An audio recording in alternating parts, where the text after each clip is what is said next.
The Twins teardown is underway. Who else gets traded on the deadline? We'll find out. Plus, impressions of day one from fall camp. You hear from Cole Payton and Tim Polasek. And Hot Mike begins right now. Hot Mike with Dom Izzo. Really?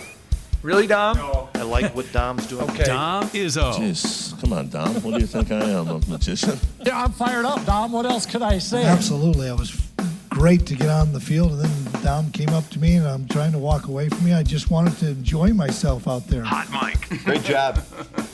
There's got to be some kind of intelligent question about something. Coach Dom Izzo, WDAY in Fargo, North Dakota. Can you give me a layup or something? Hot Mike. Presented by Northwestern Mutual. That program is second to none. On the networks of WDAY. You know, if it's not about sports, I find it very hard to concentrate. Here's Dom Izzo. Good Thursday morning. Welcome to the Who Else is Going to Leave edition of Hot Mike on WDAY Extra, KSFL TV, Good Morning in Sioux Falls, KNBN in Western South Dakota, and Inforum.com. Happy Thursday, everybody. Final day of July. It is done so. 7 months over. That means we only got, my math is not that great, a third of the year left in 2025. After today. Welcome to the show, everybody. I am Dom Izzo, host of said program on a Thursday where it is deadline day in Major League Baseball. Trades have been happening fast and furious over the last, I'd say, 18 hours. The Minnesota Twins have been part of that, which we'll show you in just a little bit. And there's probably more to come. Deadline is 5 o'clock today, Central Time, and I would expect that there's going to be some moves made by the team that plays down in the Twin Cities. And what went down yesterday was the best way to describe is bizarre of what took place yesterday down at Target Field. We got lots to get to today as we got football back. We made it. The Bison opened camp yesterday. UND's going in about 25 minutes to start their opening day of fall camp. And there's an actual professional football game in the United States tonight. I know Canada's been having its season because I think we're on week 7 or 8 of the CFL year. But we have NFL football back tonight in Canton, Ohio with the Hall of Fame game. The Chargers and the Lions. And typically, Hall of Fame game maybe wouldn't be headline news around here. It's a big deal for us here. Trey Lance is starting tonight for the Chargers. Mason Miller's going to play tonight for the Detroit Lions. Tyler Roll going to make his NFL coaching debut tonight for the Lions. So we got plenty of local angles in tonight's Hall of Fame game. That'll be fun to watch. It's just, you can't go outside. You saw the shots of our tower cams. It's gross outside with the smoke. Twins are off, even though they're not worth watching anymore. It's time to watch some football. We'll get to that coming up later on in the show as well. You mentioned in our show tease as well, the Bison are back. First practice yesterday. They have, I believe, 10 sessions that are open to the media, so we're going to be up there each and every time, and they'll practice again today. The next one that's open is tomorrow, which we'll be up at, and we visited with head coach Tim Polasek. You're going to hear some of his comments on day one. You're also going to hear from Bison starting quarterback Cole Payton about being the guy. We've talked to Cole a few times since surgery last October. I believe Cole was on with us in late May when he was back in Omaha getting ready for a camp he was holding. And just the demeanor yesterday was different. I had not seen out of the left-handed quarterback now that he's the guy. So you're going to hear from him coming up later on in our show as well.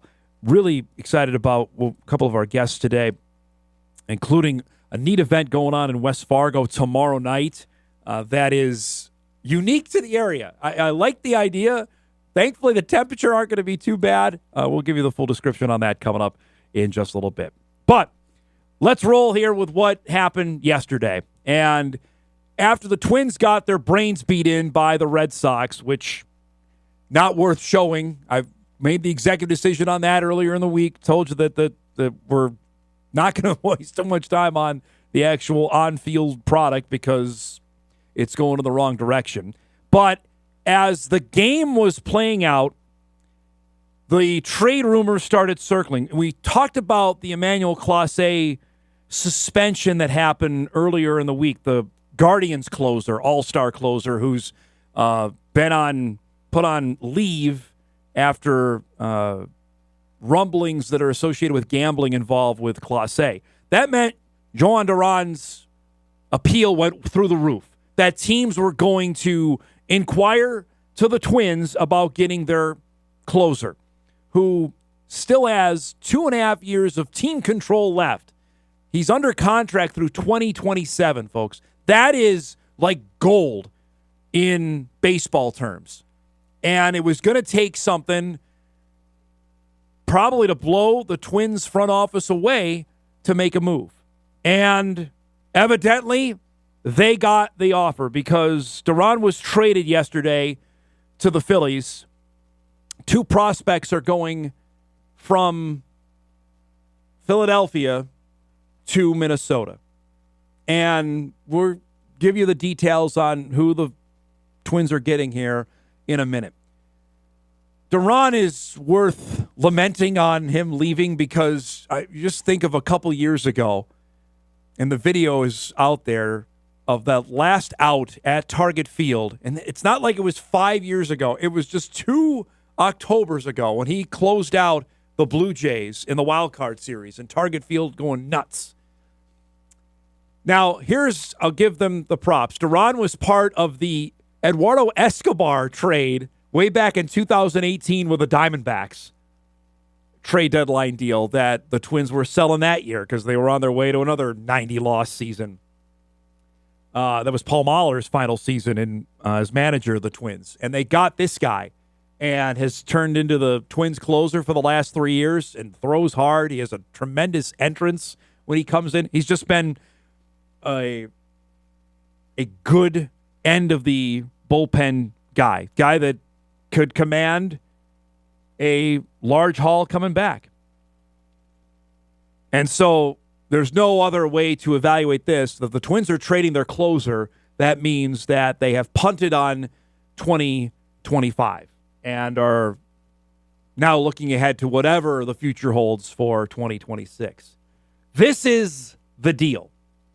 Mick Abel and Eduardo Tate are coming back from the Phillies for Duran. Abel is 23 years old, 7-2 with an ERA of 2.31, pitched in 74 innings, 81 strikeouts. He's had 2 MLB stints this season. Those stats are from AAA in mid-May and early June. Combined 2-2 with an ERA over 5. He was ranked as the number 6 prospect in the Philadelphia system, number 92 overall by MLB.com. Tate is 18 years old, a catching prospect, spent between Low A Clearwater, that's the Threshers. I've actually been to Clearwater, that's the Phillies spring training home, and High A Jersey Shore, hitting .255, 11 home runs, 57 RBIs, and 30 walks. As you can see there, he's considered the number 56 prospect overall by MLB.com, number 4 in the Phillies system. And again, we talked about this. The Twins don't have a ton of catching prospects, so they've now added 2 in these trades with Paddock's deal that happened on Monday to the Tigers, and now this trade with Philadelphia. Frankly, the names that were out there that were being bandied about were bigger than this in terms of what the Twins were asking for. Andrew Painter was the big name, and I go, for some, baseball prospects are just, you're not going to spend a ton of time on it just because it's not worth the time. But Painter was the guy that apparently the Twins were holding out for, and the Phillies were not going to make him part of any deal. Painter is 6'7", 215-pound pitcher that was not going to be in any deal. He was drafted by the Phillies in the first round of the 21 draft with a 13th overall pick, and apparently that was a non-starter. So they moved down the list and got two of Philly's top guys. This is from the Star Tribune. The two prospects that the Twins received from the Phillies are legit. Mentioned their rankings. Tate has a long way to go, but he's already risen to high Class A before he even turns 19 next month. He held his own in low A ball before a recent bump to high A and could be the Twins' catcher of the future. Again, though, a lot can happen between now and any sort of MLB debut. Abel made his debut earlier this season. We mentioned his mark of 2-2. He was a first-round pick in 2020 that turns 24 next month, has a fastball that can hit 99. Control can be an issue, but arm talent is there. It wouldn't be surprising to see him get chances with the Twins during the final 2 months of the season. And I would say, what are you waiting for? Throw him. It's just like it was exactly like the Joe Ryan deal that the Twins made with the Rays. And then Ryan came and pitched the final little bit. Do it. The Phillies are in firm control of a wild card spot, battling the Mets for the National League East title. They get a dominant reliever in Duran, who appeared in at least 57 games over the last 3 years. Excellent this year and can help in future years as well. While they gave up two highly regarded prospects, they didn't have to part with number 8 overall prospect Andrew Painter. A couple of grades, and it's fun to grade these. They say it's a B for the Twins. It'll be easier to judge this in a few years, obviously, but the bottom line is the Twins got a reasonable haul, even if they didn't get a can't-miss prospect, and sold high on Duran, even if you're squeamish about losing him. Phillies, they get a B+ because of what they got back, obviously. I mean, they're contending for a division championship. They're right there with the Mets heading into the final little bit here of the season. So it makes sense on that of making the deal. Eric, I'll get to you in just a second because I got to show what happened yesterday. So that is the backstory of the deal. Now, during the game yesterday, this was mind-numbing, bizarre. There are a lot of adjectives you can describe. The game is out of reach with Boston yesterday. It's 8-1 Red Sox going to the top of the ninth inning, right? It's a hot day. Everybody's left by then, and the Red Sox are on their way to a series win. So we pick it up in the top of the ninth inning, and Willie Castro, who's another name that's been bandied about, you're going to see here, is pulled out of the game and comes off the field. And again, thinking, okay, he's been traded, but as of now, nothing has happened yet. Rocco Baldelli said after the game that he wanted to give Willie a salute to the crowd and get him out of the game. It was weird. Nobody knew what was going on. That was the bizarre part of this whole thing. So he's out of the game. Griffin Jax comes in. Griffin Jax doesn't pitch in 7-run blowouts. And he gives up a base hit here, which makes it now a 9-1 game. And then Baldelli comes out, and you're going to see Jax is mad. He does not want to come out of this game. He is visibly upset. You do not see pitchers do this. That's, quote-unquote, showing up the manager. Now, there's an explanation for it, which we'll get to in a second. But, this is happening in live time on the mound yesterday, that he does not want to come out of the game. You see, Baldelli wants the ball, and Jax is mad coming out of the game. They replace it with another position player because Cody Clemenson has to pitch with the game. You can see again. Now, the Twins broadcast didn't pick it up. This is the Boston broadcast. He's yelling at Baldelli there. So, I don't know why the Twins broadcast didn't show. I think we know why. But Jax is clearly PO'd. So Clemens comes in, and promptly, what's going to happen? He gives up a 3-run home run and another home run because he's not a pitcher. The game went from 9-1 to 13-1 in no time. It just was a weird, bizarre, odd ending to the game yesterday at Target Field. And again, you go back to what happened at the middle part of the ninth inning. Again, look, Jax is mad. He does not want to come out. Now, afterwards, the media spoke with Baldelli was apparently in his office with a closed door for over an hour with Derek Falvey. And then finally came out afterwards and spoke about it. And Jax met the media as well and said he apologized. His competitive nature ran over there. Baldelli said the rest of our bullpen was beyond taxed, and he was the most rested guy. He was fully good and ready to go.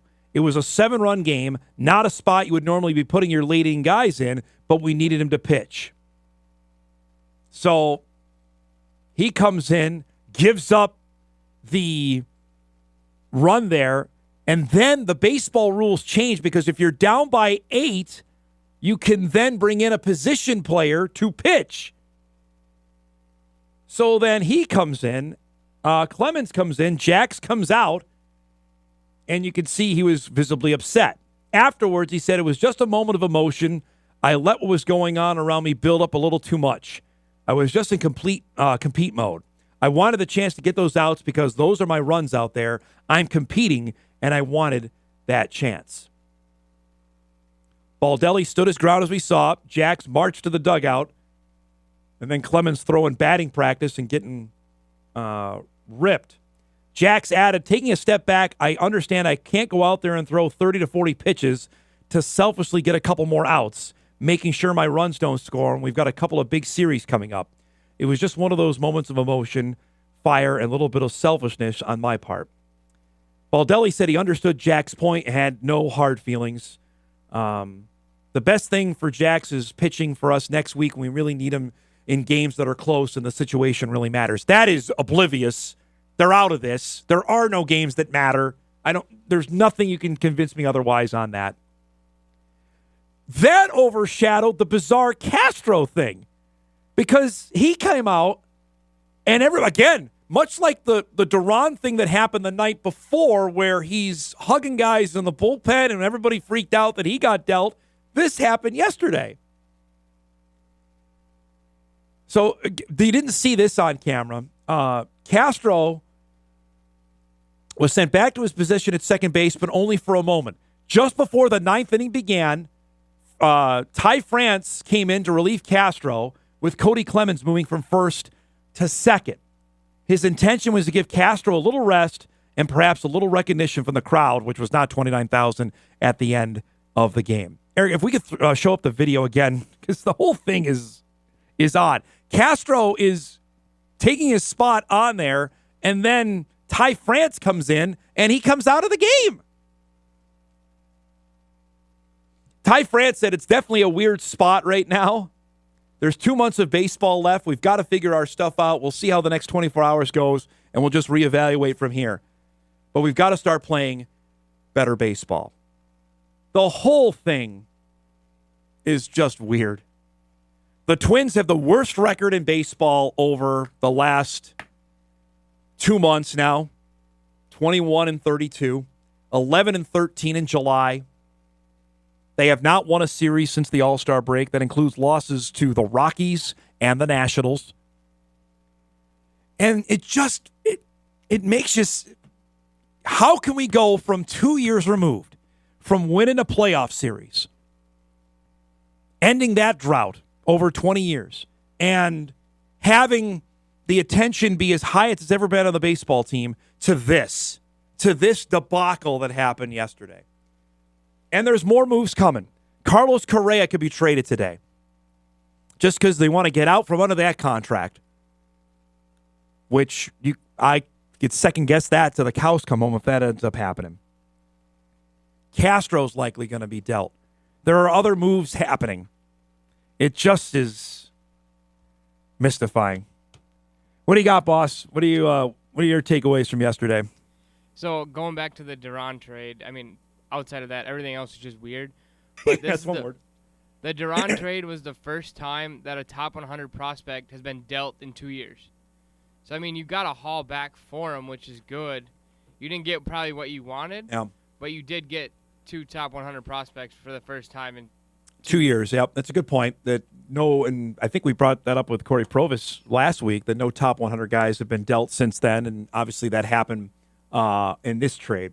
So that I appreciate you being glass half full guy, but right now it's just it's I'm hard. trying to be positive Yep. for the Twins fans because my wife blew up my phone about Duran being traded because that's like her favorite Twin. Yeah.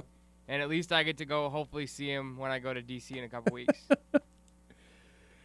Yeah, it's a mess. There's no ifs, ands, or buts about it on what went down yesterday at Target Field. And there's going to be more moves coming.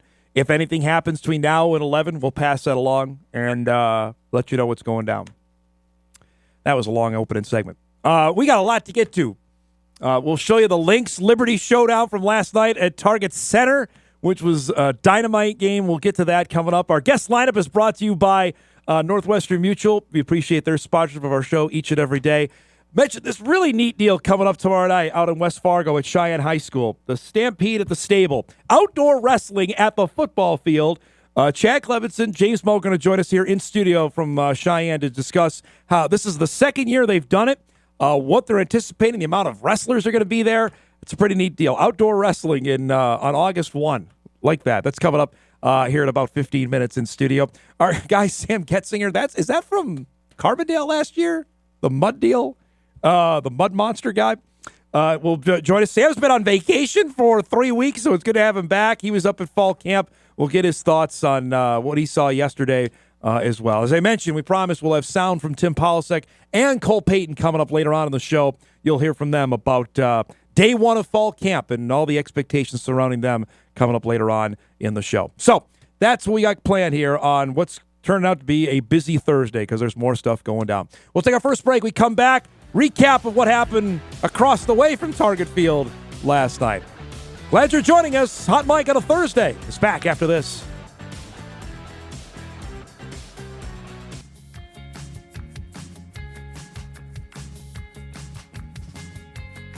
Welcome back, everybody. This is what I was talking about, this tweet. Future sports management textbooks will simply call this chapter How to Lose a Fan Base in Record Time. That was the last out of the Twins series win over Toronto. Not that long ago. It was October of 2023, folks. A month after that, the Twins owners announced they were slashing payroll by $30 million. And then the current situation that now befalls the team is at. Because nothing good has happened since then. Nothing. And it's not like it was 10 years ago. I mentioned it was just 2 years ago of that going down at Target Field. Now, not everything is bad in that plaza because across the way at Target Center last night was pretty much the game of the year we've been looking forward to in the WNBA between the two teams that played for the championship last year, between the Minnesota Lynx and the New York Liberty. Liberty, of course, won the championship last year in 5 after the Lynx went up 2-1 in that series. And they had a dynamite, fun game last night at Target Center where Nafisa Collier, who has put on an MVP performance all season long, showed out last night, especially after the Lynx lost at home for the first time on Sunday to Atlanta. It wasn't going to happen last night. She had 4 straight points there. Lynx go up by 4. Make it 6 straight points. Make it 8 straight points. She was on fire. Put them up by 6 after that. Now she had 11 consecutive points after that 3. Lynx go up by 9 at the break. They add to it. Collier knocks down the jumper there. Lynx go up by 12. Driving the layup. Now they're up by 15. But the Liberty, of course, made it a game. Sabrina Nescu knocks down a 3 from Champlin Park. She had 31 last night. Isabel Harrison scores. Now it's a 4-point game. The Liberty go on an 11-0 run. But you know who's going to get the ball. Collier with the layup and 1. 30 points last night. Who's going to be the supposed MVP. The Lynx get a monster win. 193 the final. Remember, they're going to play New York 3 more times over the next week because the schedule is so messed up in the WNBA. Anescu was great, 31. Remember, the WNBA finals this year are a best of 7. They changed that. So if they decide to go to that, give me 7 games. I'm on board with that. That was fabulous last night. Lynx are back in action on Saturday, a game you'll see on WDAY when they play Las Vegas and Asia Wilson and the Aces. It's another dynamite matchup there between two of the very best in the WNBA. If you haven't watched, okay, I'm going to tell you now, it's time, because now the season has a month plus left. Lynx are the best team going. They're 23-5, and they've got the best player in the league playing on their team. That's full stop. There's no arguments on that. That's the deal. And they are a fun unit right now out there playing. They have 3 All-Stars this year.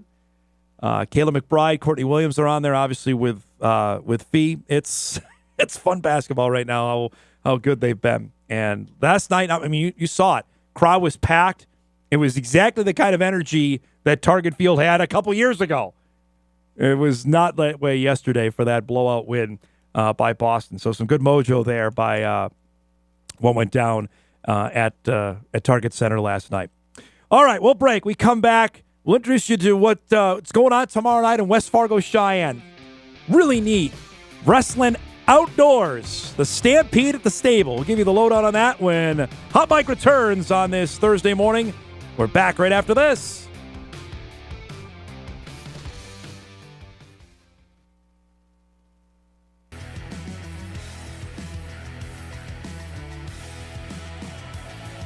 Welcome back, everybody. Thursday morning show off and rolling. Again, we'll check in at Bison Fall Camp coming up later on in the show. We got a packed studio here. Excited about, I had heard about this going down last week. I'm like, all right, we got to make sure we get something on the show about it. Tomorrow, out at West Fargo Cheyenne High School, the Stampede at the Stable will be happening out at the football field. The second year of this happening, where it's outdoor wrestling that is happening on the Sheyenne football field. We got the 2 guys are going to make it happen. Chad Clemenson joining us, and Sheyenne Activities Director James Moe joining us in studio. Guys, it's great to see you. Chad, I'll start with you. How in the world did this idea come about of making this happen? Well, my boys a couple years ago, 4 or 5 years ago, did the same tournament out in Mandan, and it was fun. They were pushing it. Things were going well for them. Then they had a couple years of bad weather, and so their numbers started dropping. And so they decided that maybe this wasn't something they wanted to do, because it is a lot of effort to get things to work. And so with them not doing it for a couple years, I reached out to them and I said, is this something you would be okay with if we started something on the eastern part of the state? And the wrestling community is a pretty tight community. And we know that the only way that sport's going to grow is if we kind of work together. And so with their permission, we started talking around and, we made it happen. James, I think for people that, and we were just visiting off air about this, that people that don't know that how busy the field is when school is not in session. So when Chad came to you, was this something like, okay, how do we make this work? Yeah, I mean, as the AD, my goal is to have people utilize our facilities as much as we can, right? And so when he threw that out to me, at first I was like, this is kind of crazy. I've never heard of it. And there's always the intangibles, the weather and things like that. But yeah, when he threw that at me, I'm like, let's go for it. Let's give it a shot. And last year was a little windy. This year, cross our fingers, everything holds up. But it was a great event. It was a learning experience, and this one has grown immensely since then. We got a couple of photo shots of this. I know you took some video last year. The mats, getting them out there, like just describe the challenge of getting set up for an event like this. It takes an army. I mean, all the parents are committed to it. I think we had 6 mats last year. We're doing 12 this year. Holy cow! Yeah, okay. we're doing 12 mats, and it's a big job. You need 40 to 50 people going nonstop. There's a shot of it there. That's the 6 you had last year. So you have double that for tomorrow night. Yeah, the parents have been great, and Chad's been great. We got Concordia mats coming. We got Fargo Public School mats coming, and we have school mats from Liberty and Cheyenne. That's awesome. We got all over the place and making it happen, 3X gear and everything. So seeing this last year, and you mentioned to me, now you're going to double that in terms of the amount of participants that are going to be. Is this got even bigger than you thought it would in 2 years? Yeah, I mean, we're not quite going to double, but we're. I I think we probably would double if we were going to allow on-site registration. Okay, yeah. But that gets just to be That'd be a too mess, right? chaotic Yeah. that we've cut that off. Yeah, it's pretty cool to see how this is growing, and we got a lot more help this year than we did last year. So we reached out to more families. The school's helping out more. It's just the sponsors are jumping on. So, yeah, it's been wonderful. How much was word of mouth a thing? The people that went to it last year say, hey, you got to come do this. That probably was the best thing that happened for us, because as we were running that tournament, we were kind of like ducks on a pond. We looked pretty calm on top of the surface, but underneath our feet were scrambling because, like I said, a week before it, we had 70 people signed up. And so we were wondering if we were even going to have it. We decided, well, we're going to do it no matter what. No matter, yeah. And then by the time we started wrestling, we had up to 240. So we didn't know what we were going to do with mats, tables, how we were going to split it up. And, the people around us all stepped up and made it happen. So, Chad, for people that don't know, what's the age level here? What kind of wrestlers are going to be at this event tomorrow? Pretty much pre-K through 12th grade. Wow, okay. It's scheduled 6U, 8U, 10U, but it's pre-K through 12th grade. Once 19-year-olds are still able to wrestle if they just graduated. Okay. But after that, there's no kids that have been in college that are allowed. So people could still wrestle or register up until tonight? Tonight at midnight. Okay, that's the cutoff. So if you still want to get in. And we did not raise the price. We were going to do basically a last-minute surcharge, but we've kept it at $30. So, James, to do this on a Friday night, and now it will be August. You're right around the corner. Fall camp, I know, starts next week for football. Soccer goes next week. What are the logistical of this, of making sure this happens at the time that you're doing it at? Yeah, just talking to everybody, it's you got to clear things out. I mean, again, working with the parents and stuff like that, they know that my deadline is Saturday. We got to haul everything away, find storage for everything, and we can store some things in the school and in the garages and stuff like that. But realistically, we got to get stuff out of there because 6 a.m. We have soccer starting on Monday and stuff like that. And so right away, it's just a quick turnover. But again, great families, great coaches, great kids that are all willing to help out. What have you heard, I guess, word of mouth wise on this, or just being, boots on the ground? Like, this is something we want to be a part of, or how do we be a part of this? Yeah. So that's, last year once things got going, I just kind of soaked it in, taking photos, taking some videos and snapshots and stuff like that. And then talking to families and parents just saying, this is so cool. Yeah. This is unbelievable. My kid, they see their 6-year-old kid, and those guys, when they wrestle, those girls, when they wrestle, they're just adorable. Right.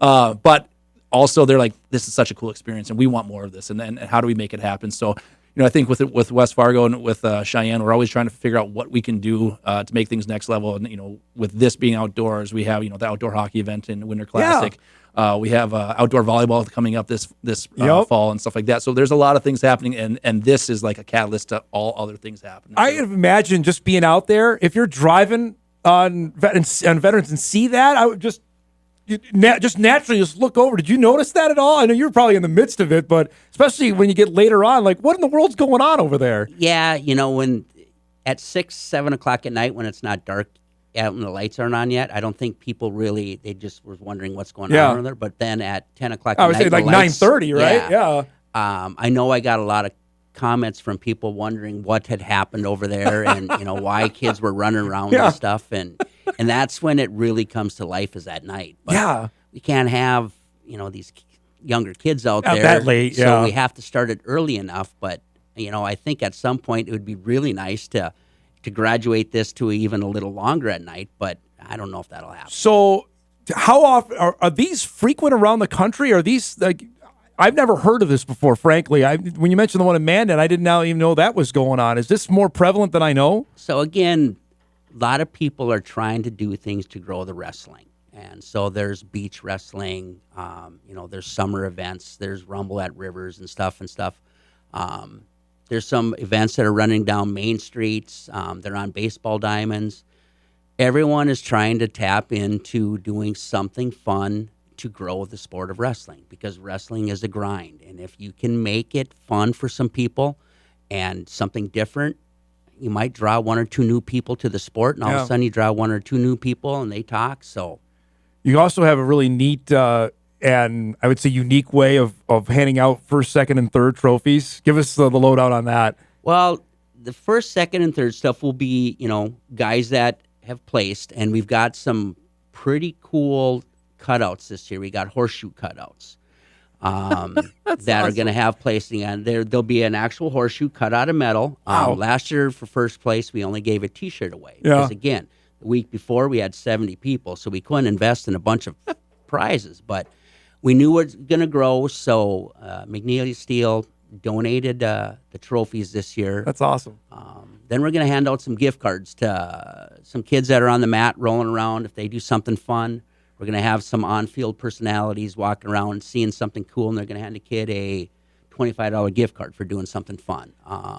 We're doing gift giveaways to, registrants, $250 gift cards, $100 gift cards. We've got $2,000 in gift cards from Shields. Holy cow. To give out. Yeah. So that's fantastic. James, I'm interested for going forward. Is there a limit how big you want it? You mentioned you're going 12 mats. Is there a limit on how big you want this to get? That's completely up to the wrestling team and the parents and stuff. Going from 6 to 12 was a big jump. Yeah. I think our goal was 500 kids, and who knows, maybe we get close to that by the time registration's done. But again, it's a one-time thing. Yeah. And if you can make it, again, special, unique for the community, unique for people, like if they come up from South Dakota, Minnesota, and they're like, I want to be part of that because I've heard about it. We want to showcase our school and our facility and make it happen. I just got an email on that, Chad. Can you ask how far away are kids coming from this? Do you know, like, is it just immediate area or how far away? They're coming from all over. We've had some people register that are up here visiting that are from Houston. Last year we had some from Oregon. But South Dakota is putting in pretty good numbers right now. From Sioux Falls area this way. Not many from the western part of South Dakota, but. Are you going to be able to enjoy this tomorrow? Are you going to be too busy running around just to sit and like, wow, this is totally organic and now it's become a thing? Last year I kind of was stressed out throughout it. And because again, we didn't have enough help. Yeah. But this year, I think with all the help that we have, the organizations that's taken pre-tournament. Last year, there was no organization. 2 days beforehand, we were trying to find concessions and this and that. But we've had a lot of help from the board, the parents, the school. This year's going to go pretty well, I think. James, is it cost to get in? Like if I'm just attending, I want to go. I don't have a dog in the fight, but I want to go see it. What's the deal on that? There's a gate admission. Okay. I think it's $5. I think for adults and stuff. And then kids on 6 and under are free and stuff. All of this goes back towards our wrestling program. So this is a big fundraiser for our wrestling team. The gate admission, the concessions, the registration, all of that kicks back to our wrestling team so that they can continue to do what they want and get better, get stronger, and go farther. Have you heard from other ADs around like, hey, we'd like to get involved, or can we get involved? Is that something that no one's really reached out yet. I just know that some of their students are involved with it, and I know some of the coaches are involved. Yep. When I repost things, I see that Grand Forks Central's coaches are reposting it on Twitter and things like that. So it's just again, it's through the Twitterverse, through or X, through the word of mouth and things. But the kids are involved. You think this is something they can get spurred up other spots around the state, maybe? I think so. I mean, I would love, like he communicated with Mandan. I would love for them just to have a clear understanding. Is like, let's do multiple venues, multiple locations, maybe one on the west side, one on the east side, but let's plan it date-wise so it doesn't interfere, right? And so everybody can kind of get a piece of that pie. I know you were mentioning before we came on about trying to link up when the USA Junior Nationals are here. Is that something maybe to move it earlier on the calendar that would be cool? A lot of fun. Yeah. That would be amazing. Now, having that influx of kids that are in town, that's a lot, would really make things difficult, but it would be a good problem to have. Yeah. Well, if you want to go later, you could certainly do that if you have the time on that. But that's there's a whole other litany of issues that come with that. That Thursday or Friday when these kids of kind of only the best kids are left would be probably something we could look at. Yeah. Describe just maybe tomorrow night, 9:30, 9:45. You get a sense of, hey, that we did this. What do you think the emotion is going to be when this is near the end tomorrow night? I don't know if I'm going to want the lights to go off. I think it's the cleanup and stuff, and the lights are on, and you sat there last year. We got done around 11 o'clock cleaning up, and everyone was in a hurry to get the mats down, but then no one was in a real hurry to leave. Yeah. Because then we sat around and talked about it, and what are we going to do next year to improve? And that's our goal every year, to make it a little bit better. For the Sheyenne guys, how big a deal is this? This is at their place. Get a chance to do this? Have they been? How jacked are they for this? It's special. I mean, some of them wrestle, some of them just help out and volunteer. Yeah. We have some of our Sheyenne boys officiating. We have some doing table workers and stuff like that. But it's special. This is another opportunity for the team and the parents and the community to connect and just kind of have that downtime, but also enjoy the sport that they love so much, and really just hang out and kind of, like you said, enjoy that moment and just appreciate what we have. So. Have you gotten, people call and say, "Hey, I heard about this. I want to be a part of." Like, even of the last couple of days, like I saw the story in the paper, or maybe hopefully people are watching this. Like, has that word of mouth spread even over the last couple of days? Yeah, it is. That's kind of, even earlier in this, I had reached out to a buddy of mine who at One Wealth, Jeff Lamp, and he had heard about the wrestling tournament stuff, and I asked him, I said, I want to do some bouncy houses at this thing. And he's like, bouncy houses? Why do you? I said, well, how often do parents come with kids? These kids sit up in the stands, and they don't want to be here. The kids don't. The parents are like, God, what am I going to do with this child? So I thought, well, if we can incorporate some bouncy houses outside the field a little bit, and these kids can go and bounce around, the parents can actually enjoy the tournament. One Wealth stepped up, and they donated the money to cover the bouncy house. That's cool. All right, before we roll here, just give everybody the details. If they want to go, sign up. When does everything get going tomorrow? Tomorrow we're going to have doors open at 4:30. Okay. There's no weigh-ins. You're just going to register because it's all at-home weigh-ins. You get there at 4:30, 5 o'clock. Wrestling's going to start 6:30, and we're going to roll through that first session of the younger kids, take a little bit of a break, and roll right into the older kids. So hopefully be done by 10-ish? I would say, last year was around that time, but we only had 6 mats. Okay, we had 12 mats. We'll be able later today. Again, I don't know if I really want to push the start time for the older kids because I want them to be under the lights a little bit. Yep. Because that's where it really stands out. All right, so if you're driving on veteran, just for 50 seconds, you see the lights out at Sheyenne, you'll know why tomorrow night. Chad Clemenson, James Moe, thanks so much for coming by, guys. This is awesome. Appreciate really it. looking forward to seeing this tomorrow night. We'll have our cameras out there to make sure we have something on WDAY Sports tomorrow night at 10. Cool stuff there. We'll break, we'll come back. We'll wrap up our first hour on a busy Thursday. Back on Hot Mic on WDAY Extra right after this.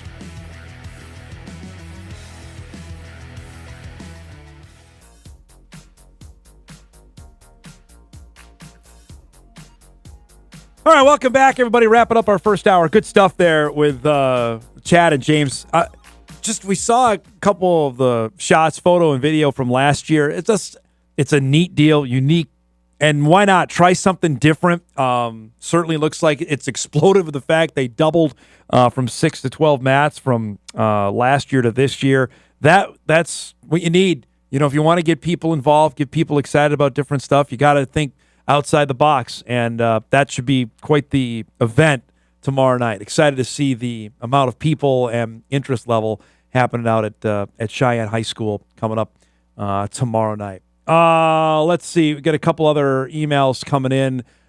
This is an update on anything going on NIL. I kind of roll my eyes these days, but this is in from Pete Nakos, who records everything going on in college athletics now, specifically around NIL and the transfer portal. This is his tweet reporting the College Sports Commission, college sports new enforcement entity, has released new guidance around NIL collectives. We can throw this up on the screen, Brody, when you can. Payments to athletes may be made by collectives, but they must conform to the valid business purpose requirements outlined in the settlement. Now, over the last couple of weeks, we've discussed that the collectives weren't going to be a thing anymore, which no one believed that. It's still things they have to go through the clearinghouse to get signed off on, which is, we've seen many of those have not been approved over the last few weeks since the settlement came through. But in no world did I ever think the collectives were going to go away. I don't think that was a realistic expectation of what was going to transpire here over the next few months, and that outlines that. it's interesting, though, to note of what will be signed off on, of what collectives do in terms of this. It has to be for a legitimate business purpose. It can't just be, hey, we're going to give you $25,000 to come to our school. It has to be attached to something, because that's what's been going on. No, hey, here's, $50,000. Come to our school. Or actually, I'm probably being pie in the sky. Here's $500,000. Come to our school, and we'll worry about the details later. That is not going to be allowed. I don't know how they enforce it. Again, that's the devil's in the details on that, but that's apparently what's going to happen there. So that was the latest on. I was talking with a few people up at Bison Practice about this topic yesterday, and again, just the continued shaking of heads is all you get on it, because nobody really knows anything of how it's enforced or what's going to happen going forward. Crazy times. All right, we'll break. We come back. We'll start our second hour. Sammy G will join us, the other New Break superstar. We've got two of them on the show this week. We'll do that. Hour 2 on a Thursday morning begins after this.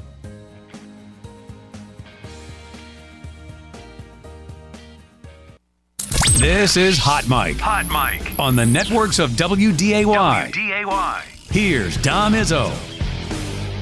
Let's take a moment and talk about bunions. The original line read as this: bunions. You may have heard of them. That was my original line. Hey, thank you, Dom. Johnny Cool Guys there with the sunglasses on. That was off the dome. To the west of when Illinois. I'm looking on it, like west. I shouldn't say right and left. Is that Missouri? That is Missouri. Yes. That is it's underneath Missouri. Iowa. Way to go. I'm getting good at this. He's coming. So we're going to like the bottom peninsula region. Peninsula? Okay, we're going to come back on the ETSU tailgate and then go to you. How am I going to go from a tailgate to bunions? Okay, good deal. Let's take a moment and talk about bunions. Oh, man, I haven't heard that in forever. Email comes in. I got to read this Already? right away. Dom, does Sam still work at WDAY? I was waiting for one I've of not those. seen him in 3 weeks. I was waiting for one of those emails to come through asking if I'm still around. I'm here. Another one. I'm here. Does Sam know his way back from Minnesota to North Dakota?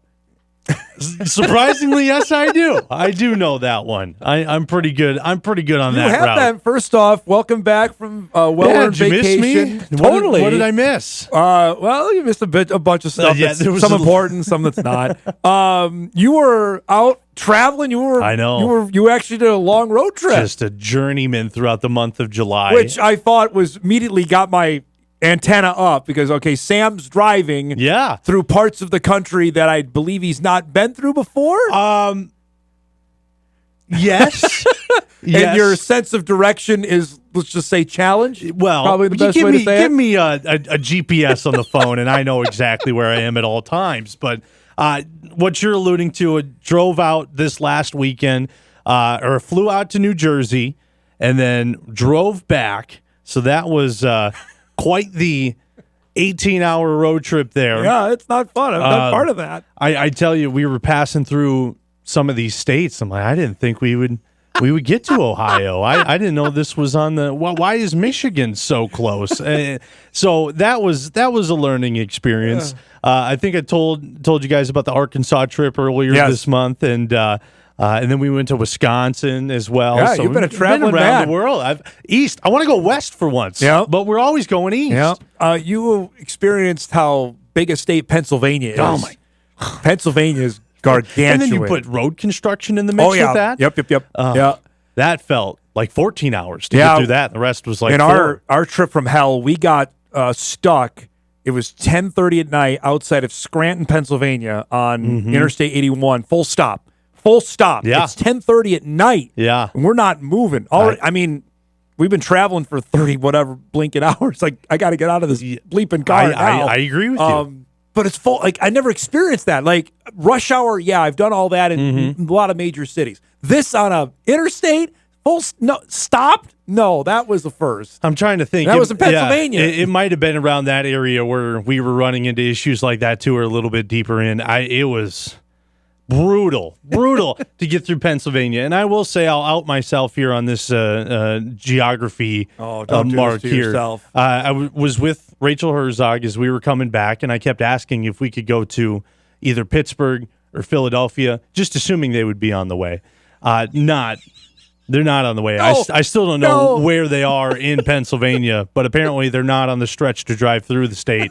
So didn't get the opportunity to do that, but it was a fun trip. Well, you went around Youngstown? Yeah. You went through Youngstown, Ohio? Didn't see a single thing about it except the sign, but Youngstown it looks like a nice area. Youngstown's got dropped off here over the last 20, 25 years. South Bend, Indiana? Yes. Yep, went through South Bend. See, that broke my dad's brain when we drove out when I was moving out here. That's the place, that's the time change. When it goes from Eastern to Central I thought time, it was right further there. west. I where think the it's right time around changed. South Bend because it freaked them out. Like, okay, we're going to relive that last hour. We're going to do it all over again now. It was. I also got shot down on going to South Bend and driving around there, so we didn't get the opportunity to do that. But you made the critical decision to cut through Wisconsin. See, my dad and I did not do that. We were straight letter of the law. We went up through on 90 to 94. We went straight from Chicago up to Milwaukee and then over. And that added at least an hour and a half to a trip that already seemed endless. Yeah. You did not do that. We You went made the to smart we went to move there. Madison, and I tell you, we were talking about this earlier this week in Chicago.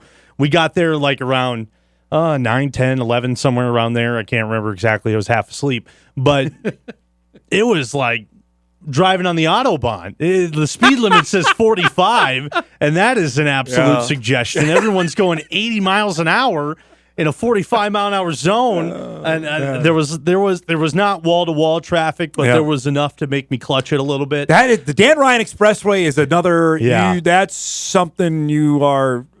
I don't know how you prepare for that. Just can't. It's like driving in Manhattan. There ain't no preparing. You just got. Once you do it and you survive it, then you can say I did it. Yes, you know? and I've done it a couple of times there you go. now, surprisingly. There you go. So we've gotten through that. Well, it's great to have you back. Yeah. While you were gone, New Prague, Minnesota was on the athletic map again. How about that? So the Bison women got a commit out of New Prague, your hometown. 2 New Prague guests in 1 week How about on this that, show. right? I never thought I'd see the day. Maya Never Killing thought. was on the show on Tuesday. She's Yeah. going to be part of the Bison class of 2027. Can your sources, what do you know? What can you tell us from your hometown? I'm not extremely familiar with their game. I can say, and I'm 90% sure on this, I have to confirm it, but I believe her mom was my gym teacher in middle school. So Amy, she's a fantastic teacher. But that's fantastic. Maya, I haven't seen her play in person, but from what I've gathered, a taller player, kind of plays like a guard and can shoot the 3 ball a little bit. And I think it's great, not just for her, but for the area in southern Minnesota, because in my opinion, it's an underrepresented area in Division I athletics. And I'm not counting the Lakevilles because that's nearby. I'm not counting Mankato and whatnot. I'm counting more New Prague, Jordan, Belle Plaine, and Chaska. TCU. Chaska's bigger. They've got plenty. Chaska's been good. That's one of them, too, that hasn't gotten a ton of D1 athletes and stuff. But, yeah, that's south of the metro region, especially when you get into the more rural parts. There's a lot of really good athletes there. Then there's not a ton going Division I. And now to see Maya do that and hopefully open up the door for some others, that's awesome. I was looking it up. I think there's been about 6 that have gone to NDSU or are committed right now from New Prague. Yeah. So that's pretty neat. How about that? Yeah, I think Will Bush, who was on the show a couple of years ago, that I went to high school with, he had probably one of the better Bison careers. Baseball player. Yeah, baseball player there. There's a wrestler coming in, Lawson Eller, who is very good, very good. There's been a couple other wrestlers there as well. Nick Knutson for a little bit. Nathan Preston was on the football team in 2014. Unfortunately, his career didn't last too long with injuries. And then there was another women's basketball player in like 2007, but the name's escaping me right now. I have to go back and look. Yeah. I don't remember that. I think you know, I'd but have to I can't remember the name off the top of my head. But you it's know cool. this because I brought her name up to you when the offer went out. Like, hey, what do you know? And like New Prague girls, that's not necessarily has not been a traditionally strong program. Yeah, I can say in my time growing up in New Prague, so my 18-year stretch there, I think they went to state once or twice, maybe probably most likely once. and it wasn't a powerhouse. It wasn't like it was getting talked about, in the state of Minnesota a ton. And that was the case for a little bit after I left, and then now it seems like they're on the up and up here a little bit, which is cool to see. But they haven't been a powerhouse. Neither is the boys basketball team either. But to get an athlete like this who's still young, maybe they'll turn things around. They had a pretty good year last year. Well, and she told it how she actually broke her foot. Did you hear that? That sounded like the most New Prague thing that could have happened. I started bursting out laughing when she said Not that. laughing at her, but the fact that what happened to her. That would happen. Yeah. That would happen. A trailer accident at homecoming. Right? That sounds about right. Yeah. If there's going to be a way to do it down there, that's the way to do it. Whitney Trecker. Yes. I remember Whitney Trecker from New Prague. Yes. I saw I went back. She was on the Bison in 2007. Yes. I believe that was Amy Rulli's last year as women's basketball coach at NDSU. So it's been a little bit since it has. Bison went to they that were due part of for the one. state. I'm glad Jory got down there a little bit and experienced the nice area. Will you give him some tips about, did you give him any, did he consult you he about should this? have. I would have given him all the restaurant Where to go? recommendations. Yeah. I was seeing. I haven't been. He's going to go back. I mean, she's not signed yet, well, so then he'll go I'm back make sure and watch, next time I see him, I'm hey, you got to go to this place.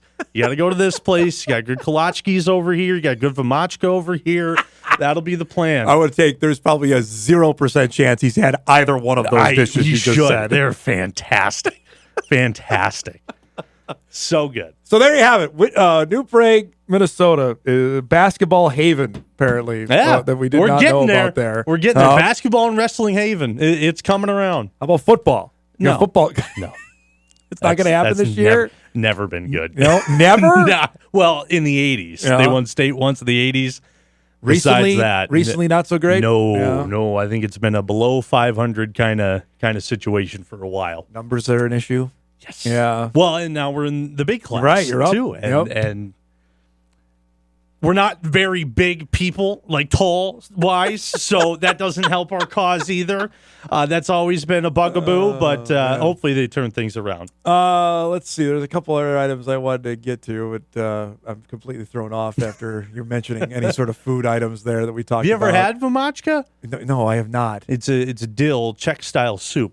So good. I have yet to I'm not find a big it. dill. I don't think so. You'll change your mind after you have it. Have you had a kolachki? We've talked about that on this show, right? It's a pastry with like filling in the middle. Yeah. Okay, all right, I'll bring some in. Bring them for Jory. Do that. I'll do that. I'll say, hey, next time you go, this is what you can get. This is where you got to go. Okay. Right? All right. All right. I have a little game I want to play after break. So let's get our thoughts. You were up at myself as well. You focused on defense yesterday up at Bison Fall Camp, which has guys back. Just a handful of starters back, but plenty that have played. Mm-hmm. It's a really it's an interesting mix of what Bison defense has in 2025. And they look good. They look good from what I've seen. Everybody's massive. Including, by the way, it's Toby Anene. Anene is how you pronounce it, by the way. I got the official email yesterday. He looks big and strong. He looks like there's no doubt about that. Him and Kelton McCaslin were kind of taking reps together on the ends, and two big dudes, and they look really good. You're exactly right. It's a lot of guys that have playing experience, but are taking on new roles with leadership roles and more playing time. And I think last year, and you wrote about it, last year presented a unique opportunity where these guys were able to get that time due to injury. Now they're primed and ready to go for this year, and they look good from what I saw. And I thought when we were watching the 11-on-11s, it wasn't like one side was dominating the other. It was a good mix of offense had success, defense had success, and if that's the way to look at it at fall camp, I'd say that was pretty solid. But from what I could tell defensively, because you mentioned that's where I was, it looked pretty good. Defensive tackle, I think there's a little less depth there, but there is firepower in that position. Yeah, group. that's a spot. If anybody gets nicked up, then that becomes, I think, a real issue. Then I believe that's the case. You have three guys that have played. Larson, Dutenheffer, and obviously Keenan Wilson are the three. Mm-hmm. But if anything happens to any of those three, then I think you've got, okay, what's our plan here? Right, exactly. And it looked like I blank on his name, the Iowa State transfer was getting plenty of time. Obald Nyankuru. Yes. He was getting plenty of time up the middle as well. And I'm sure guys will creep up into that conversation more as we go throughout fall camp. But they're young. That's They a are spot. young. It's not a. They It's are not young. a. I mean, that's not a spot where you play as a redshirt freshman. Typically, Right. Keenan was a freak in that because look at him physically. Yes. He's a athletic freak. That's why he got on the field, and he still didn't play a whole lot as a redshirt freshman last year. And he's just a sophomore. Right. Duteneffer is the old man, as a fifth-year senior of that group. But beyond that, it's a bunch of redshirt freshmen and freshmen that are at D tackle and right that's now. the reality when you have the transfer portal and guys like Right. Cody Heisman Correct. go out. You have to step up, and Polisic has preached on that a couple of times, not just with the defensive tackles position, but with other positions as well.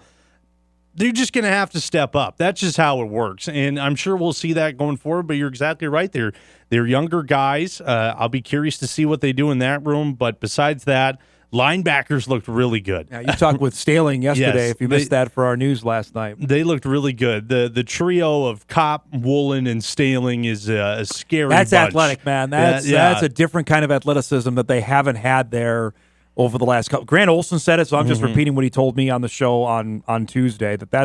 Or Wednesday, whenever he was on. That's a different level. Yeah, of well, I mean, even athleticism you go there. after those three guys. Alex Elliott looked good yesterday. Transfer Peter Minnesota. Haugo's been looking really good Haugo's as well. legs look crazy big. Yeah. I noticed that. I'm like, okay, that's different. I mean, he's going to play. Yes. Haugo and Alta Peter, which for local football fans here, that's a neat deal. You got a kid from Yes. Fargo and a kid from Moorhead that are going to be playing quite a bit for the Bison this year. Absolutely. And Austin Altapeter was the other one I was going to mention there. And then there's the other guys, too, the younger crowd that looked very good, too. Yeah. I think corners, I was curious about the cornerback position as we went into yesterday. Then I watched Antoine Booth for a little bit. Yep. And, this guy's pretty good. So that's the guy from James Madison that transferred here. He looked pretty solid. Anthony Shademi Alfaro's there as well. Jalen Duffy's there. Keith Alexander's there. I don't think there's any issues in that That's room. a lot of guys that played. Booth is obviously he's a fifth-year guy that had just got to Fargo, I think, a couple of weeks ago. But Jaquisa started. Obviously, Duffy started, and ACA started all last year. Yep. That's completely flip-flop from last year, where they had no experience at corner. And safety is the one that I think they're bursting there with the guys that can play. Because obviously, Darius Givens, I'm in love with. He's going to be an all-conference guy. I believe that. I was a little surprised he wasn't a preseason all-conference pick. Then you have Crumby, who was really good last year. Ryan Jones turned into an actual player at the end of last season of what he did. I think Will Stile from Ricori could be a player, and then Edie's in there too. That they got guys that can come in and play. What a shift from about midway through the season last year, right? And that's what we're seeing right now. They look good. I besides the defensive tackles, and only because of the depth and the younger players, I don't see a ton of holes. Defensive ends look good with McCaslin, Anene. Let's get that right now. Got it. Anene Knocked it out of the park. and a couple others. Chance Simons looked good yesterday he's too. the defensive end transfer from Arizona State. Yeah, I thought he looked good. I think the defense is not going to be too bad. I think it's going to be the strength of the team. Yes. I believe that. I will love to be proved wrong because I normally am, but I really believe that they are going to be better on defense than offense this season. And that's not saying they're going to be, getting 12 points a game. I just think defensively they could be really, really good this year. Right. Defense wins championships. I'm looking at, by the way, the other guys at defensive tackle that are listed are all younger guys here. Jack Hansen's a redshirt freshman from Egan. He hasn't played yet. We mentioned Obald. Brody Clubb's a true freshman. Elijah Wayne is the kid they really like out of Omaha, who looks the part. But again, he just got here a couple months ago. Give him a little bit. I think he'll blossom. But he does look the role. There's no doubt. He fits in there. And then the other one is Chase Evink, who I believe you saw play in high school from Hancock, Minnesota. But not in that position. No, he was a running back. Yes, that's what I saw the lion's share from him. He's a big kid as well, 6'5", 250, something like that. 256. But I only saw him as a running back. Yeah. Elijah Wayne, I believe they told me already put on 10 pounds of muscle, and he got here in June. He's a 273 right now. He's a true freshman. Well, 6'4", 273. If we're going back to the conversation of who are some of the younger guys that may get a couple of minutes here and there, I think he's one of them. He would be one. Yeah. I would agree. On that. If it that's always to me. Because I know some people roll their eyes like, well, who are you asking? Why care who's dressing? Well, for us on the broadcast, if the game goes a certain way and this guy plays, they're going to pop in there. You're going to want to know, right? Wait, who is this guy? Yeah, exactly. That's why we do that. Exactly. And I think you're exactly right for some games. And I believe the first 3 games are going to be lopsided for the Bison. And if not, then we got some other issues to talk about. But I'm interested now on the 4 games of who dresses, guys who goes on the road trips, right? And who's able, because obviously the first 2 games are on the road. You're limited in how many. There's not so many that are going to be on the airplane of who goes to Charleston and who goes to Nashville for those first 2 games. Right, exactly. And just to speak offensively for a second, I know we got to get to break. Cole Payton can throw the football. He looked just fine. The wide receiver, guys he has to throw to. I mean, they were making some toe tapping catches right in front of me. I wish we could shoot it and show everybody. I didn't see very many drop balls. No, and there's a couple. Polisic had his occasional catch the ball. Yeah, but I think it was more prominent last year on day 1. There's no doubt about that. This year, they're good. And he's making the tight window throws. It was impressive. Yeah, I'd say the guys he has to throw the ball to again are pretty damn good. Not bad. Even the ones that we weren't listing earlier, like the younger guys, deeper down the list here, they look great as well. Isaiah St. Romain, Logan Conklin, those couple guys, both North Dakota guys, absolutely. All right, we'll break. We come back. We're going to play a travel game with Sam. Since you've been all over the place the last couple weeks, we're going to play a little game on that. We'll do that when Hot Mike returns on this Thursday morning. We're back after this.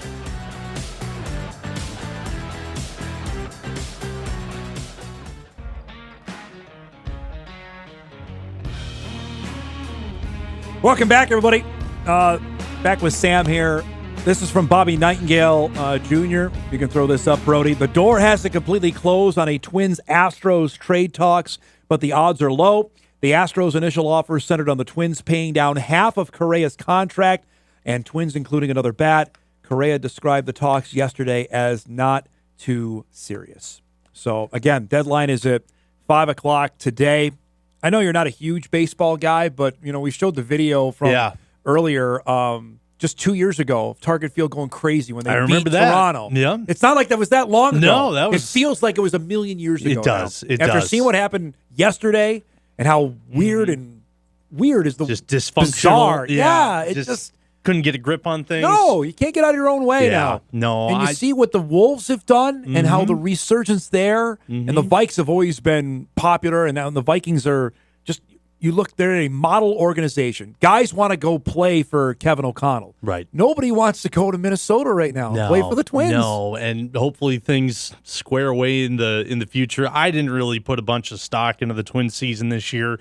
Not when they started the way they did. No, right? and like that kind of turned me off for the rest of the way. So I haven't been too in touch with what's going on this year. I'm assuming Carlos is gone. Is that the vibe we're getting by the end of the day? I mean, according to this report, it says it's maybe not going to happen. But I mean, never discount the Twins' willingness. Never discount the Twins' willingness to get rid of payroll. Yeah, is all exactly, I'd say on that. Exactly. So if they can do that, they'll do it. You got to imagine something's got to happen at some point. Something to resurge the love of Twins baseball into the. It's not that long ago. You had it. They had the city in the palm of their hand. But like you said, it feels so long ago, and it's just, I don't know. Once things start turning around, I'll pop back in. I know I'm a fair weather fan in that perspective. 2 years, and you're not alone, but 2 years ago they had literally the attention of everyone. Yeah, because the Vikes were scuffling at that point in 2023. They won a playoff series. Target Field's electric. Was that the whole Bomba squad? That was 2019. That was 19. Yeah. Okay. When they were unbelievable. Yes, that was. And then that flamed was out a lot the playoffs of fun. again. Yep. No, 23. They won a playoff series. Yeah. They won a game in Houston against the Astros, and then 2 weeks after that, the owner said we're going to cut payroll by $30 million, which is wild. Yeah. And now here we're at. It is. All right. Okay. I posted this online. You may have seen it because it was a hot trend on Twitter a couple days ago of cities that people have gone to, major cities that people have gone to. And it said the average has been to 5 of those cities. Average American has been to 5 felt good about myself. Yeah. So I didn't do the game I yet. didn't ask you on this because I'm like, this would be good for TV. So this is the list of cities that have been brought up. It's kind of cut off. I'm not sure if we can get everything on there or not. But it's listed as Washington, obviously Washington, D.C., New York, San Fran, L.A., Chicago, Houston, Philly, and then it lists the rest from there. And again, It says the average American citizen has been to 5 of these cities. I think so. How many? I think so. Sam Goetzinger, have you been to? I'll start. I'll go row here. New York. I was in New York last week. Yes. It was awesome. Big fan of New York. Yep. Chicago. See, now are we talking drive-through or? Because I have technically been to Chicago. So, I tried going to a Bulls game, couldn't find a parking spot, so we left. What? Well, we did. Why did you leave? Because we were tired. It was one of those halfway across the country drives.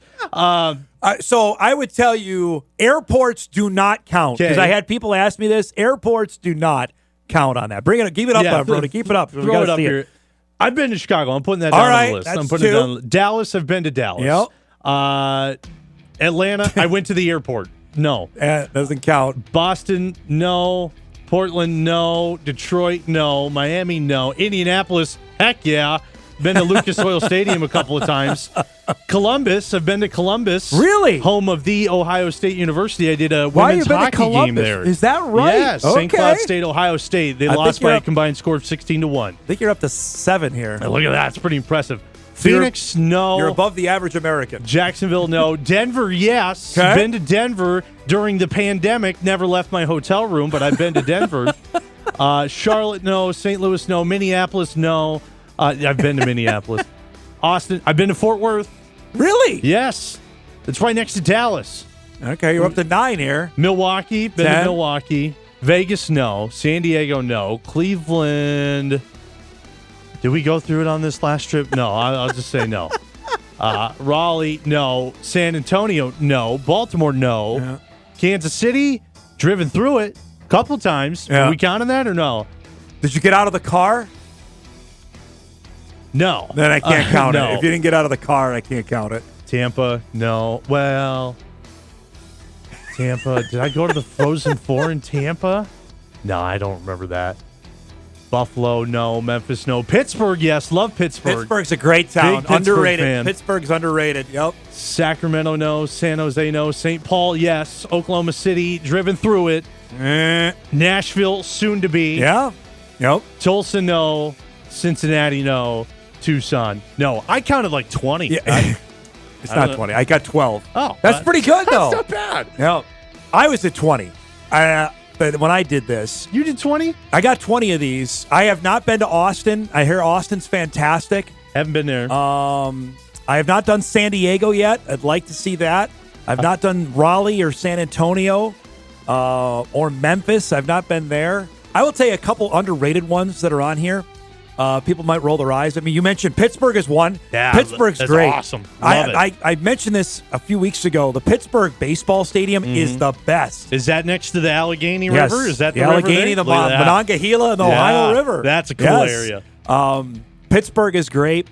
Tucson we did with the Bison a couple years ago. Tucson's pretty cool. Did it really? As well. It's 1,000 degrees. Yeah. Even in September when we were there, but Tucson was cool. What else is another underrated one? I haven't done Seattle yet either. Have My you done wife Phoenix? has done that. I have not done Phoenix. We've been trying to get to the Waste Management Open for a while, but it just never worked out. I would like to go to Phoenix. I'd say Charlotte's on that list too. Charlotte's actually a pretty cool town. I liked when I was there a couple years ago.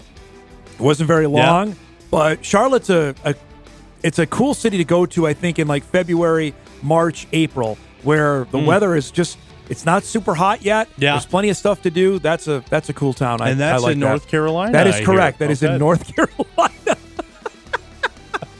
So you did bet you're the above you're above average American. There you go. I am an above average American. Thank you very I had much. some people tell me they've been to 30 or 35. That's fantastic. Really? First off, you got that much traveling. That's Some people Where do. are you getting your PTO from? Again, it does not count if you've been in the airport.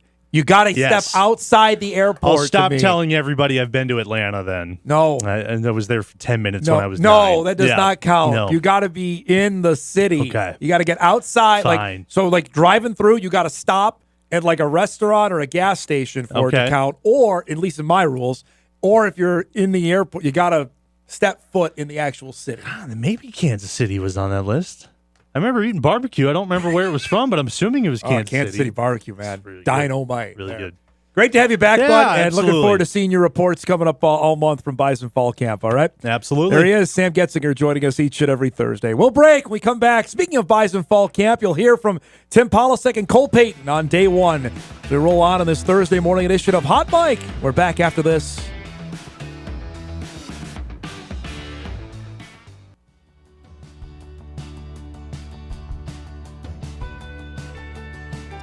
Welcome back, everybody. We roll on a busy Thursday. Tomorrow, Corey Provis will join us. No shortage of topics to talk about with the Twins as they are off today on their way to start a series with Cleveland. Also, West Fargo Horace baseball standout Kason Burkhart will join us tomorrow at 10. Looking forward to that on the show tomorrow. Also, tomorrow we back up at Bison Fall Camp. It'll be day 3 for them. That's the second time that it'll be open to the media. Yesterday, everything got rolling. We talked about in our previous segment with Sam on some of the standouts. We had a chance afterwards to visit with a few players, talk with Nathan Hayes and Nathaniel Staling. If you missed Sam's story with Staling, that's available now at Inforum.com and on WDAY Plus on him taking over as the new middle linebacker for the Bison. But to me, the A1 story out of day one is about the quarterback.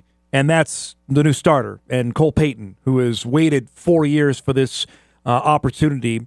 You know, the original succession plan, and for Bison fans that either forgot or may not know, Trey Lance was going to be the guy in 2020 and probably 2021. That was the original plan. Knowing the success he had in 2019, the Bison coaching staff was hoping we can get 3 years out of Trey, and then he'll go to the National Football League. And then, obviously, we know what happened with COVID and blew everything up. And because they were going to have Trey be the quarterback in 20 and 21, because Cole Payton had committed in, I want to say, sometime. It was about this time. It was the summertime, maybe late spring of 2020 that they got him. And they were beyond excited out of Omaha for him to be part of the class. That he would redshirt in 21, and then he'd be handed the keys to start and be a starter for basically 4 years, 22 to 25. It would be the guy. And then a funny thing happened because COVID happened. Trey leaves. Cam Miller arrives. Remember, they had the dalliance with Quincy Patterson for about 2 months. Cam gets the job and then doesn't give it up. And all the while, Cole becomes basically, we know, of a running quarterback that comes in, makes some splash plays. I mean, there are 3 or 4 runs immediately I can think of that Payton has come in. Northern Iowa at the season finale in 2023. The season opener at U.S. Bank Stadium where he ran 70 yards past, basically meandering through the secondary. Last year, Illinois State had a 73-yard run against them, against the Redbirds. Just explosiveness athletically just pops off the screen when you watch him, but hasn't really had the ability to throw. I think he has 58 career pass attempts heading into his 5th year, and now he's waited his turn, and now he has the opportunity to start. And we had a chance yesterday to visit both with Tim Polasek and Payton about day one. You're going to hear from Tim about, obviously, the starting quarterback and a couple other issues around the team. I wouldn't say issues, just starting with the team for this year. Storylines, maybe. And then you'll hear our full conversation we had with Cole Payton after day one of Bison Fall Camp. Day one in the books. Give us an overview how day one went. I thought my gut's telling me it was pretty good. Just transitions, the amount of coaching, the activity level. I think we've got a good-looking football team that's in shape. No cramping or anything like that. So just you come away from it feeling like it was pretty clean football and really pleased with our transitions from drill to drill. Tim, tell us about quarterback, what you want to see from Cole and Nathan throughout this entire fall. Well, in these first 5 days, it's so critical. We understand we're working normal down a distance. You know, Monday, type stuff. You show up at work, you know what to expect. It's first down. We got to be profitable on as many plays as possible and keep us ahead of the chains, and that's the emphasis. They got to find a profit. They got to find completions in the pass game. If big plays present themselves, they got to capitalize. But honestly, outside of that, it's just the leadership and then driving us in and out of the huddle, making sure our communication's at a high level with shift trade and motions, which you guys saw a lot of that today. And so overall, really pleased with those two. I think we had one or two bad decisions, but that's going to happen here early a little bit in camp, and we just got to be a little sharper. Is there a starter? Yeah, right now Cole's out in front, and Cole tried it out there first. I just love the fact that we got a lot of competition there. And then I thought clean, good, tough football would be led by those two. And you can see that there's some maturity at that position. It's not like we're starting over. Cole has had plenty of reps in practice. He's played in games. And, quite frankly, Nathan last year with the situation we were in, he gained some real good experience as far as leading the group. Cole's waited 5 years for this. Can you tell there's a little... Yeah, it just reminds me a little bit. I mean, we got to see how it all unfolds this year, but it reminds me of my first conversation with Carson. I think he was getting on the bus after the national title game. I said, you're getting ready to do it better than it's ever been done before. And with all due respect to Cam, Trey, Easton, Brock, and Carson, we're not going to change the standard. And he has to be the best version of himself. He has to be our CEO, take care of the football and find profits and keep us out there on the field on third down. And I'm excited about it. And I know he is. He looked like he had a different look today to him, and just some savvy and really was confident. I was really pleased with how he came out and performed. No, I'm still would lean more towards what I saw in the summer, but we're getting close to where the pads will go on, and you guys know the coach speak, right? Today was just pajamas, but Miles looks stronger than he did in the spring for sure. I thought, DJ, the transfer from Kennesaw State really hit. DJ Scott hit some really nice runs on the wide zone play. I thought his timing was pretty impeccable, and I love the fact that he was making his decisions on, the heel line of the O-line. And there were some nice things there, and for the most part, they caught it all. They caught it pretty good. We're throwing a lot at those guys. In the past, running backs here have carried maybe a dozen times a game, 15 times a game. With Barica apparently out front, have you thought ahead to the season, like how much work he's gonna get, and how many carries he's gonna get? Yeah, well, number one, the bye week lands in a nice spot as far as week 4, so we've given some thought to that. Like, let's ride our horses, let's run our stuff. It's interesting. It's been a long time since we've had a back that you would simply say, okay, this guy, everybody in the stadium knows he's going to carry it 20-plus times. Barica has that opportunity this year, to be a guy that can be a workhorse, the guy that can be on the poster alone. Quite frankly, I'm excited for Barica for that, but we will have to be diligent, as we get into the middle and those things of not gassing him, and be really conscious of where his conditioning level's at and the amount of hits he's taken. Who's going to be the TK Marshall this year? No, listen, I think part of this camp is so cool. We've got a chunk of guys, a real big chunk of guys that all the questions are fair. But in the middle of this thing, there's just another Bison stepping up and it's his turn. I'm really looking forward to Owen carving out some sort of role for sure. How big of a role that is, that's up to him. But he's most certainly a really good third down pass protecting option, catches the ball well. It's really going to come down to who's going to provide another explosive punch. Is that going to be Miles, or is that going to be DJ Scott, or is that Cortez? And so all those guys, even Ross, I would throw him into the mix because they're pretty talented guys. We're going to let that thing shake out, and they got to get tackled some this fall camp to find that out. It seemed like you had a different demeanor out there today. Was that a conscious decision? Like, hey, I'm starter day 1 of fall camp? I mean, I just think, going into this offseason is kind of when it started. Stepping up as a leader for the team, and that just kind of brought me more confidence. All the reps we've been putting in, all the work we've been putting out on the field and in the weight room, all that confidence, I think, is just all those reps banked up is just kind of starting to come out. You've been waiting a long time to be the guy. What's it feel like to be the guy now? I mean, everything's earned. Everything's earned. Nothing's given, and so just keep chopping away. Still got to earn a role, you know what I mean?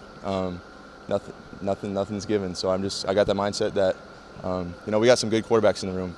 Like I said, nothing's given. I just got to keep earning it every single day, keep stacking days, keep improving, keep competing. So we talked a little bit in the spring that people forget that you didn't play the last 3 months of the season. How eager are you just be out here without any restrictions to get out here and compete? No, it feels good. There's a lot of excitement, and sometimes you take it for granted when you're out here, but so that was a big lesson I learned. Don't take everything for granted. When I was out with the injury last fall, because it sucks being on the sideline. It sucks not even practicing. I obviously didn't start, but even practicing is more fun than staying on the sideline. And so just not to take anything for granted. And so it's just a lot of fun to be back out here. It's my last year, so just try to soak it all in, take it day by day. Is there an element of patience the last few years for you? For sure, yeah. Cam was a great quarterback, a great mentor, a great leader, and I learned a lot from him. And obviously he earned everything that he got, and I learned so much from him. And so it was kind of inevitable that he was going to be, the starter those last 3-4 years. But, I just kept chipping away, kept learning from him, and if the opportunity ever presented itself, I'd be ready. So, describe the patience to do that, knowing I came here, I wanted to be the guy that you're trying to bottle maybe 5 years into one season this year. Yeah, I think a mindset I've had too is it only takes 1 year. A lot of us have dreams to play at the next level, and that's one of my big dreams. And obviously, I want to lead this team to a national championship and to as many wins as possible. But part of it too is it just takes 1 year to have a good year. You look at Trey Lance. I mean, Carson Wentz only played for a year and a half really with his injury. So it just takes 1 year. That's kind of what my mindset's been. Did you ever waver on your decision to come here the way it's worked out? Or did you ever say maybe there's something else out there? Not seriously, no. I think everyone kind of has those thoughts if they're not starting right away. That's just a normal thought, but no serious thoughts about leaving. Like, I love this place, and I committed to this place because of the brotherhood, because of the tradition, and I just think the more you buy in, whether you're starting or not, the more you're going to get out of, being a man, not just a football player, but being a man, and that place gives that to you. So. Is it different without Hedberg around? He's still yeah. around. He's never going to leave. Yeah, right. He was here. He had to. He was here. Yeah, it's a little different. Yeah, he was obviously a familiar face and a great mentor of mine, and a guy I'll never forget, and a legend, of course. But I will say that Coach B has stepped up, and I expected that from him, and he's been great. And I've gotten to know Coach B and his family better, and it's been a cool relationship. So. How do you assess the running back room? A lot of new faces with Marty leaving, and then Barica stepping up to likely be the number one guy. Yep. Then some new guys that have come in from other places. How do you see that? Yeah, I think we won't skip a beat. Obviously, Marty Brown was a heck of a running back, and he unfortunately left. But Barica, he's a fifth-year guy. He got a bunch of reps last year. He made some plays, and he got better over this offseason. And so, we got Barica. We got Owen Johnson, who's healthy now, is going to step up. He has 2 more years, but he's a vet, you know what I mean? And then Miles Mitchell, those guys are stepping up. I think he had a really good spring, and so it's cool to see those guys evolve. Is Money the coolest nickname of anybody? Money Miles? You know what? The best one's probably Horse. That's the Caden Zenzen. Oh, okay. Horse. Yes. Okay. Horse is the best one, for sure. You look pretty confident winging it around. How's that part of the game? Yeah, I mean, that's always been my focus. I've always kind of been labeled as that running quarterback. Obviously, I had that role these last couple of years, just going in to run the ball. But I want to prove to people that I can throw it, and I know in my heart I can throw it. And just all the training I've been doing, working on my throwing, working on my mechanics. And so I feel as confident as ever throwing it around the yard. And you have some weapons, I've noticed out there. Yeah. Yeah, obviously we brought back some studs in Bryce Lance. To say the least, and Chris Harris and Mekhi Collins. We've got Rajah back. I mean, it's a quarterback's dream to throw to those guys. They make our job easy. So, good stuff there with Cole Payton and Tim Polasek yesterday from day one of Bison Fall Camp. You'll hear much more throughout the next month here on The Big Show. We'll take our final break. We'll come back. We'll wrap things up and get you ready for a crazy sports Thursday. Hot Mic wraps right after this.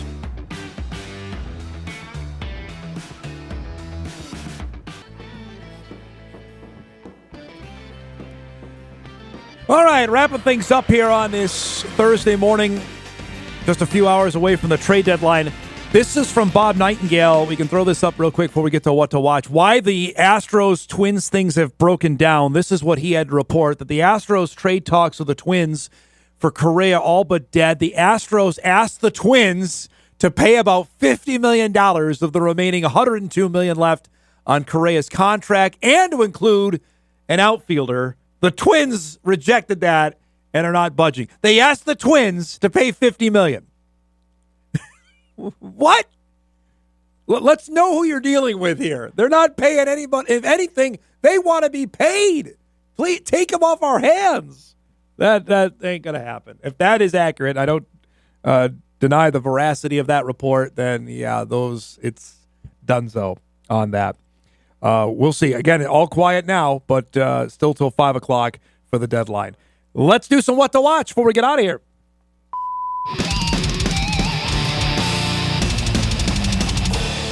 What to Watch brought to us by Northwestern Mutual. We appreciate their sponsorship. Yeah, we got football tonight. The Chargers and the Lions, 7 o'clock on NBC. Even better, Brent Musburger will be in the booth for the second half. He's going into the Hall of Fame as well this weekend. That'll be fun tonight with Trey Lance starting for the Chargers. From the PGA, the Wyndham Championship, 2 o'clock on the Golf Channel. That gets going later today.